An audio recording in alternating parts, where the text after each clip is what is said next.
Ναι, έχουμε άλλο ένα τηλεφώνημα όμως που θα πρέπει να ακούσουμε μέχρι που να γίνει αυτή η επαφή. Ναι, παρακαλώ.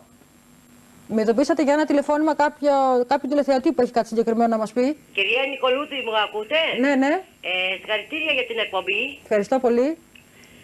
Μη στεναχωριώσετε για την Ολυμπία. Εχθές είμαστε μαζί πάρα πολλή ώρα. Μια μισή ώρα. Συναντηθήκαμε όλου.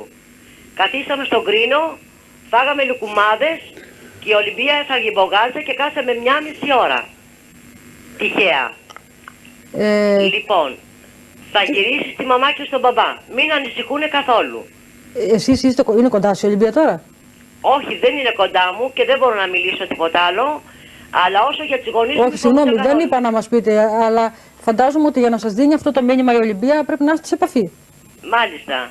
Ναι. Λοιπόν, μην ανησυχούν καθόλου. Εμείς λοιπόν της είπαμε ότι το τηλέφωνο του αέρα είναι ανοιχτό για να δώσει και εκείνη. Γιατί το να το λέτε εσείς, σας σέβομαι, σας εκτιμώ, αν και δεν ξέρω εγώ, ούτε θέλω να ακούσω τα στοιχεία στον αέρα.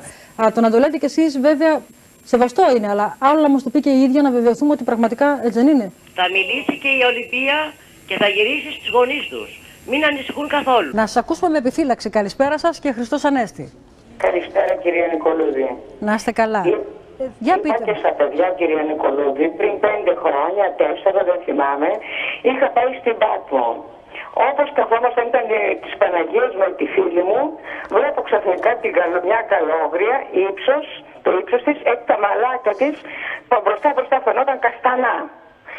Και γυρίζω και την λέω, την κοιτάζω ξανά, με κοιτάζει και αυτή, είναι μέρη, λέω, αυτή που ψάχνει η Νικολούδη είναι. Αμάν, από τη Νέα Ιωνία. Και μόλις ακούει έτσι που ψάχνει η Νικολούδη, φεύγει σαν βολίδα, κυρία Νικολούδη. Μαθαίνω όμως ότι δίπλα ακριβώς έχει ένα μοναστήρι που είναι για γυναίκες. Εκεί έχει τα άβατα, δηλαδή δεν μπορεί να μπει κανείς.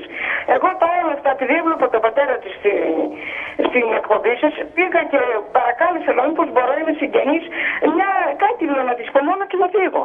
Όχι, κυρία μου δεν μπορείτε, ξαναπεί από μία ώρα και μετά, αδύνατο να περάσω μέσα, κυρία Νικολούδη. Τώρα, αν θέλετε, ψάξτε το, αλλά είμαι 100% σίγουρη. Μόλις άκουσε η Νικολούδη η βολίδα. Να σας πω κάτι. Το μοναστήρι αυτό με τις γυναίκες είναι δίπλα στον Άγιο Ιωάννη, λέτε, στην Πάτμο? Ναι, δίπλα στην εκκλησία του Αγίου Ιωάννου είναι.